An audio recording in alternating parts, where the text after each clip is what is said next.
बिस्मिल्लाहिर्रहमानिर्रहीम। अस्सलाम वालेकुम स्टूडेंट्स, मैं हूं हसन फरीद, आपका फिजिक्स टीचर। स्टूडेंट्स, आज का हमारा आर्टिकल है एसी थ्रू रेजिस्टर।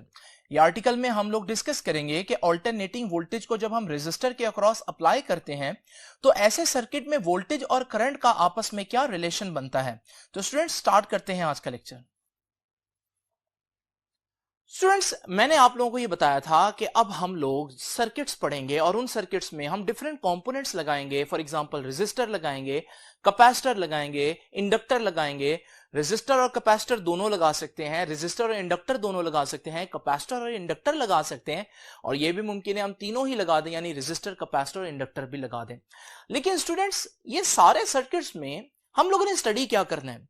अगर मैं एक सेंटेंस में बताऊं कि हम लोगों ने क्या स्टडी करना है, तो वो सेंटेंस ये है कि we want to find the relationship between voltage and current. ये वो चीज है जो हम लोगों ने हर सर्किट में डिस्कस करनी है कि वोल्टेज और करंट का क्या रिलेशन है। क्या वोल्टेज लीड कर रही है करंट को, क्या वोल्टेज लैग कर रही है करंट को, या वोल्टेज करंट के साथ फेज में है। ये तीनों बातें हम लोग चेक करेंगे स्टूडेंट्स। तो आज हम इसी कड़ी का पहला सर्किट पढ़ेंगे और वो सर्किट है हमारे पास एसी थ्रू रेजिस्टर। तो सबसे पहले तो मैं आप लोगों को बताता चलूं कि एक रेजिस्टिव सर्किट क्या होता है। बड़ी आसान सी बात है स्टूडेंट्स, एक रेजिस्टिव सर्किट क्या है? अगर आप एक एसी सोर्स लें और इस एसी सोर्स को एक रेजिस्टर के एंड से कनेक्ट कर दें तो हम कहते हैं ये एक रेजिस्टिव सर्किट है। आप देख रहे हैं, इसको मैं प्योर रेजिस्टिव कह रहा हूं क्योंकि इसमें कोई कैपेसिटर, कोई इंडक्टर वगैरह नहीं है। और जरूरी नहीं है रेजिस्टर ही हो सकता है ये कोई बल्ब हो, क्योंकि आपको मालूम है बल्ब का जो फिलामेंट है वो एक रेजिस्टर के तौर पर ही काम करता है। तो लेकिन जब मैं सिंबल बनाऊंगा तो मैं सिंबल के तौर पर डिवाइस को नहीं बल्कि उस डिवाइस के रेजिस्टेंस को, यानी एक रेजिस्टर के तौर पर उसको शो करूंगा। तो स्टूडेंट्स, सबसे पहले तो हमें यही बताना चाहिए कि बेसिकली एक रेजिस्टिव सर्किट क्या होता है। तो प्योर रेजिस्टिव सर्किट क्या है? A circuit in which an AC source, alternating source, DC source नहीं, वो DC सोर्स हम चैप्टर 13 में पढ़ के आए थे, बैटरी सेल, वो हम यहां नहीं डिस्कस करें क्योंकि चैप्टर नंबर 16 में हम लोगों ने AC सोर्सेस को ही डिस्कस करना है। तो a circuit in which an AC source is connected with only a resistor, सिर्फ और सिर्फ क्या हो? रेजिस्टर हो, कोई कैपेसिटर इंडक्टर वगैरह ना हो, with only a resistor, is called a pure resistive circuit. अब जैसे कि आप लोग जानते हैं कि मैंने अभी आप लोगों को बताया कि प्योर रेजिस्टिव सर्किट में क्या होगा, एक एसी सोर्स होगा, उसको हम कनेक्ट करेंगे एक रेजिस्टर आर के अक्रॉस। तो स्टूडेंट्स, ये डायग्राम जब मैं कह रहा हूं सर्किट डायग्राम में, यही डायग्राम ही बनाएंगे हम। तो इस डायग्राम में बेसिकली हम क्या कहेंगे कि ये हमारे पास एक एसी सोर्स है, आपको मालूम है एसी सोर्स का सिंबल ये होता है, और इस एसी सोर्स को हम कनेक्ट कर देंगे एक अदद रेजिस्टर से, जिसकी रेजिस्टेंस को मैं कैपिटल आर कह सकता हूं, और ये जो वोल्टेज आ रही है इस सोर्स से, इसे मैं वी कह सकता हूं। ये है सिंपल सी सर्किट डायग्राम एक प्योर रेजिस्टिव सर्किट की। अब स्टूडेंट्स, मैंने आपको क्या बताया? मैंने आपको बताया कि we want to find the relationship between voltage and current. इस सर्किट के अंदर जब प्योर रेजिस्टर लगा हो तो हमारे पास वोल्टेज और इस सर्किट में से गुजरने वाला जो करंट है उनका आपस में क्या रिलेशन बनेगा, ये हम लोगों ने स्टूडेंट्स आज डिस्कस करना है। तो स्टूडेंट्स, सबसे पहले मैं आपको बताता चलूं कि यहां मैं एक्सप्लेन करूंगा, लेकिन मीनवाइल मैं जो चीज एक्सप्लेन करूंगा उसको यहां पर ग्राफ में भी शो करूंगा। ऑल्दो मैंने डिफरेंट हेडिंग्स दी हैं, लेकिन जब मैं यहां पर कुछ काम कर रहा हूं तो मैं साथ ग्राफ मीनवाइल साथ साथ प्लॉट करूंगा। इसलिए यहां पर मैं पहले ही आपके सामने एक्स एक्सिस भी बना देता हूं और वाई एक्सिस भी बना देता हूं ताकि मैं बाद में ग्राफ इजीली प्लॉट कर सकूं। नाउ स्टूडेंट्स, जैसे कि आप लोगों ने याद रखना है, दोबारा बता रहा हूं, आप कहेंगे सर काफी दफा बता रहे हैं, क्योंकि अगर आप ये स्टेटमेंट जहन में रखेंगे तो फिर आपको समझ लगेगी कि मैं स्टेप बाय स्टेप क्यों कर रहा हूं इस तरह से। तो स्टूडेंट्स, क्या है हम लोगों का आज का बेसिक पर्पस, वो ये है कि हम लोगों ने वोल्टेज और करंट का रिलेशन फाइंड आउट करना है। स्टूडेंट्स, आप लोग देख रहे हैं मैंने कौन सी वोल्टेज दी है, डेफिनेटली एसी सोर्स है ये, और जब मैं एसी सोर्स दूं तो मुझे मालूम होता है कि उसकी इक्वेशन क्या होगी। तो हम यहां पर लिख देते हैं as the voltage source is alternating voltage है, तो फिर हम लोग जानते हैं कि V इज इक्वल टू, यानी जो वोल्टेज दे रहा होगा ये कितनी होगी, V is equal to V naught sine theta. तो ये वो वोल्टेज है जो हर लम्हा इस वोल्टेज सोर्स ने इस रेजिस्टर को देनी है, इसलिए इस वोल्टेज को इंस्टेंटेनियस वोल्टेज कहते हैं, हम लोग पहले पढ़कर आए हैं।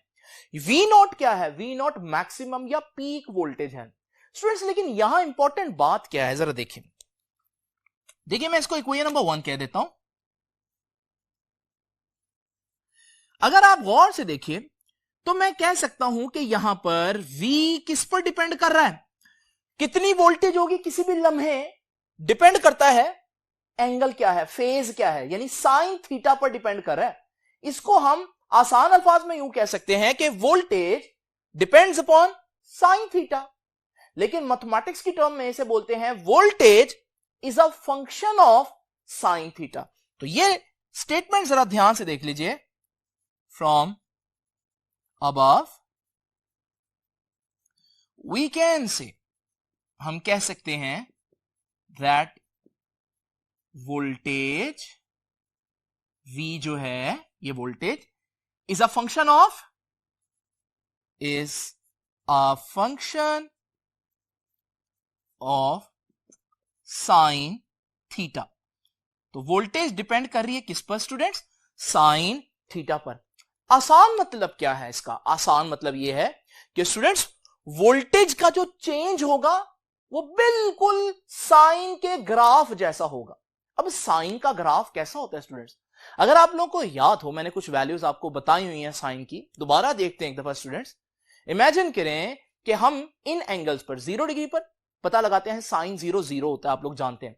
साइन 90 1 होता है, साइन 180 0 होता है, साइन 270 -1 होता है, साइन 360 0 होता है। अगर मैं यही एंगल्स यहां एक्स एक्सिस पर प्लॉट कर दूं और फिर मैं देखूं साइन की वैल्यू क्या आएगी, तो साइन थीटा 0 पर, साइन 0 पर 0 होता है तो ये वैल्यू आ गई, साइन 90 पर 1 आता है, इसी तरह साइन 180 0 होता है, साइन 270 -1 होता है और साइन 360 0 होता है। तो यही पॉइंट आप प्लॉट कर सकते हैं, और जब आप इन पॉइंट्स को मिलाएंगे ये जो कर्व आ रही है इसे हम कहते हैं ये साइन कर्व है या साइन का ग्राफ है। और अभी मैंने बताया कि voltage is a function of sine, तो अगर साइन का ग्राफ इस तरह से है तो मैं आपको कहना चाह रहा हूं कि वोल्टेज का ग्राफ भी ऐसा ही होगा। और स्टूडेंट्स ये ग्राफ वोल्टेज का मैं आपके सामने यहां पर बना देता हूं, तो वोल्टेज का ग्राफ बिल्कुल साइन के ग्राफ जैसा होगा।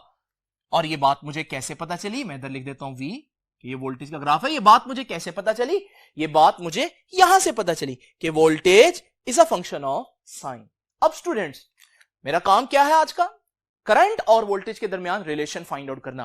तो वोल्टेज तो मेरे पास आ गया, अब रिलेशन फाइंड आउट करने के लिए मुझे मजीद क्या चाहिए, मुझे करंट चाहिए। तो स्टूडेंट्स अब करंट जो है वो कैसे निकालना है, बजाहिर करंट आपको कहीं नजर नहीं आ रहा, लेकिन स्टूडेंट्स एक काम करते हैं, मैं इस इक्वेशन को दोबारा लिखता हूं आप लोगों के सामने। तो V is equal to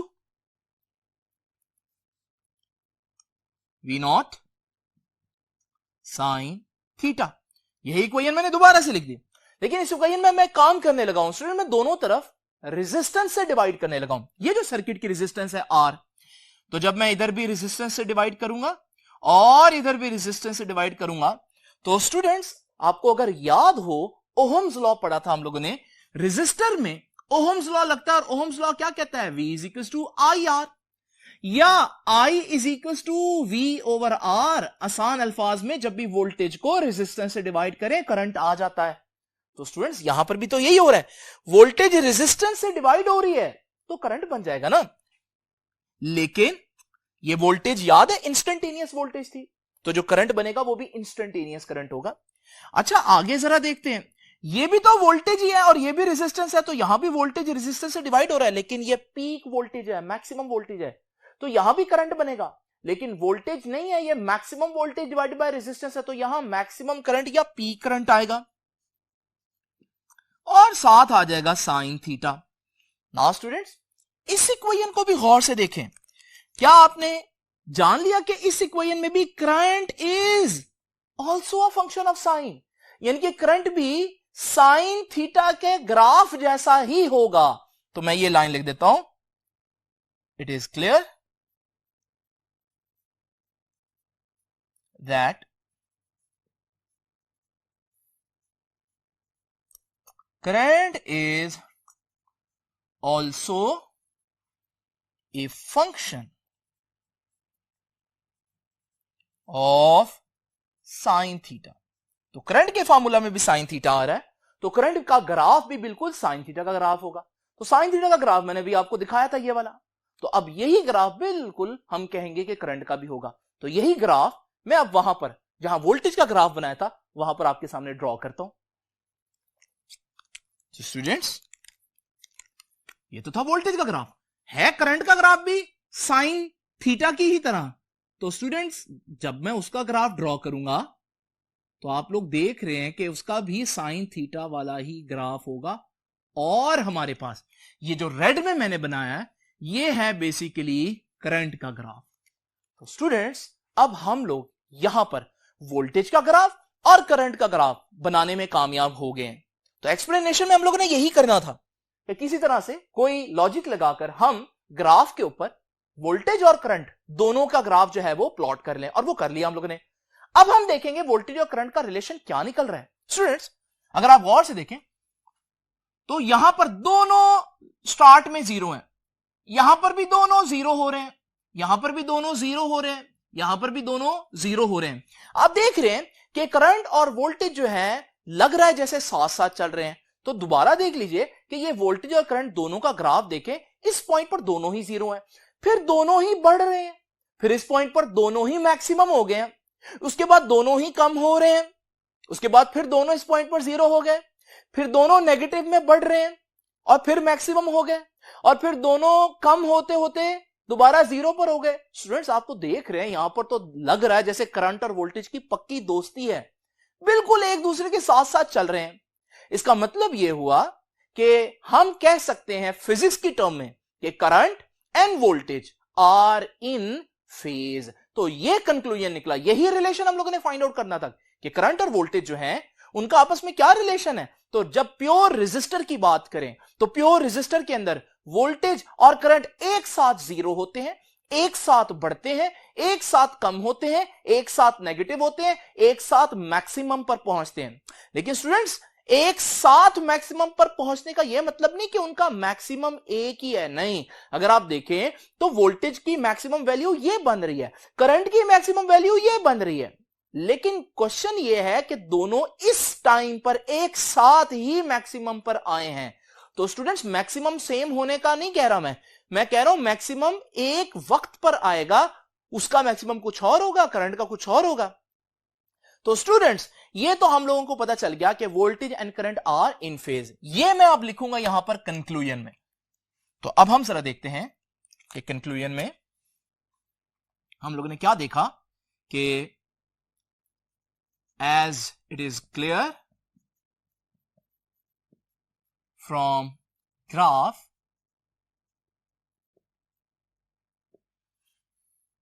that both current and voltage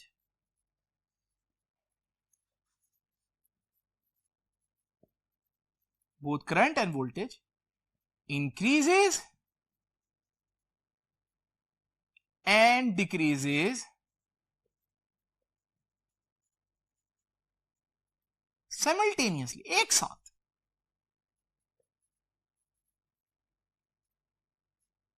एक साथ इंक्रीज कर रहे हैं, डिक्रीज कर रहे हैं। Also becomes zero and maximum at same instant. जिस तरह एक साथ बढ़ रहे हैं, एक साथ कम हो रहे हैं, इसी तरह से एक साथ जीरो हो रहे हैं, एक साथ मैक्सिमम पर भी पहुंच रहे हैं।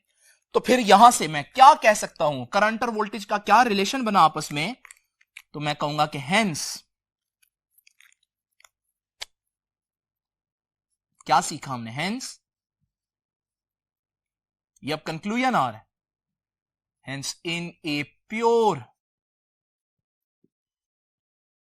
resistive AC circuit, current and voltage are, आगे बड़ी इंपॉर्टेंट बात कहने लगा हूं, आर इन फेज। जब दो चीजें एक साथ बढ़ें, एक साथ कम हो, एक साथ मैक्सिमम हो, एक साथ जीरो हो, तो फिर हम कहते हैं फिजिक्स की टर्म में कि ये दोनों वेव फॉर्म्स जो है वो इन फेज हैं। नाउ स्टूडेंट्स, ये तो हो गया जब दो चीजें इन फेज में हो तो ग्राफ पर कैसी लगेंगी। ये हो गया जो चीजें इन फेज हो तो वर्ड्स में कैसे लिखना है। अब हम देखते हैं अगर दो चीजें फेज में हो तो उनको वेक्टर के तौर पर कैसे रिप्रेजेंट करना है। बड़ा आसान काम है स्टूडेंट्स, याद रखिएगा। आप लोग देख रहे हैं कि करंट और वोल्टेज इन फेज है, तो मैं पहले करंट को ड्रॉ करूंगा हॉरिजॉन्टली, और फिर मैं वोल्टेज को ड्रॉ करूंगा, और वोल्टेज का जो वेक्टर है उसको इसके पैरेलल ड्रॉ करूंगा, जिससे साबित हो जाएगा कि ये वेक्टर डायग्राम क्या बता रही है कि क्योंकि करंट और वोल्टेज के जो वेक्टर्स हैं वो सेम डायरेक्शन में है, तो इसका मतलब हुआ कि करंट और वोल्टेज इन फेज हैं। स्टूडेंट्स याद रखिएगा, यहां से आपने ये नहीं समझना कि करंट और वोल्टेज वेक्टर क्वांटिटीज हैं, नहीं, they are scalar quantities. But यहां पर हम लोग इनको वेक्टर के जरिए रिप्रेजेंट कर रहे हैं, उसके कुछ रीजंस हैं, वो अब आप लोगों को जानना जरूरी नहीं है, आपके कॉन्सेप्ट से बाहर है, लेकिन बहरहाल आप लोगों ने याद रखना है। अगर वो आपसे पूछता है करंट और वोल्टेज वेक्टर है या स्केलर है, तो फिर आप क्या जवाब देंगे, आप कहेंगे वो स्केलर क्वांटिटीज ही हैं। यहां सिर्फ किसी मकसद की वजह से उनको वेक्टर के तौर पर रिप्रेजेंट किया है। नाउ स्टूडेंट्स, ये तीनों बातें क्या बता रही हैं, ये ग्राफ की फॉर्म में बता रहा है voltage and current are in phase, ये वर्ड्स में बता रहा है voltage and current are in phase, ये वेक्टर्स में बता रहा है voltage and current are in phase. लेकिन रियलिटी में कैसे पता चलेगा कि voltage and current are in phase, यानी रियलिटी में कैसे दिखेगा। तो स्टूडेंट्स आइए चलते हैं वापस अपने सर्किट की तरफ। अब मैं वोल्टेज और करंट जो है उसको मेजर करने के लिए एक वोल्ट मीटर लगा लेता हूं रेजिस्टर के अक्रॉस, और आपको मालूम है वो पैरेलल में ही लगेगा, और मैं एक एमीटर लगा लेता हूं इन सीरीज। अब स्टूडेंट्स जब मैं यहां पर एसी सोर्स ऑन करूंगा तो फिर मैं क्या देखूंगा रियलिटी में, मुझे पता तो चल गया मैथमेटिकली कि current and voltage are in phase, लेकिन मुझे कैसा दिखेगा ये, तो वो दिखेगा कुछ इस तरह से कि आप नोट करें कि हमारे पास दोनों जो मीटर्स हैं उन दोनों मीटर्स को देखें वो किस तरह से एक दूसरे के साथ सिंक है, और इससे आपको पता चल रहा है कि दोनों मीटर्स एक साथ मूव कर रहे हैं, जिसका मतलब यह है कि वोल्टेज और करंट एक साथ बढ़ रहे हैं, एक साथ जीरो पर पहुंचते हैं, एक साथ डायरेक्शन चेंज करते हैं, एक साथ डिक्रीज करते हैं, एक साथ इंक्रीज करते हैं। तो रियलिटी में आपको वोल्टेज और करंट का जो सिनेरियो नजर आएगा वो कुछ इस तरह से होगा।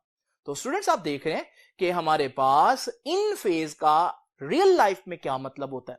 अब स्टूडेंट्स एक आखिरी बात हम डिस्कस करेंगे, power dissipation in resistive circuit.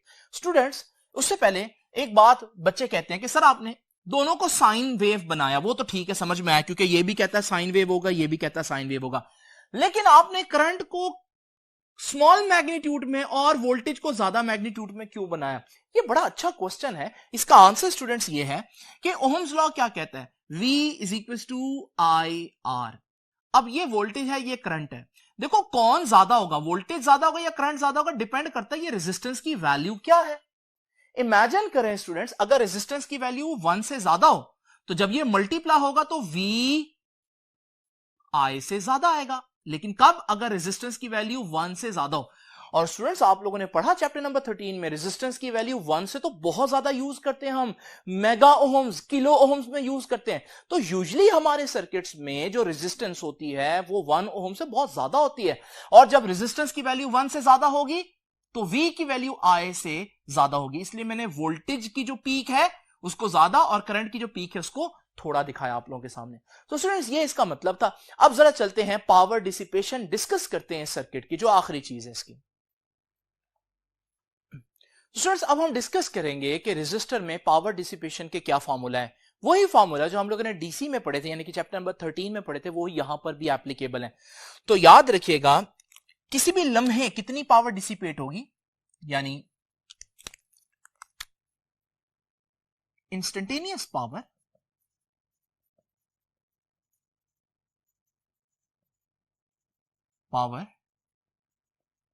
dissipated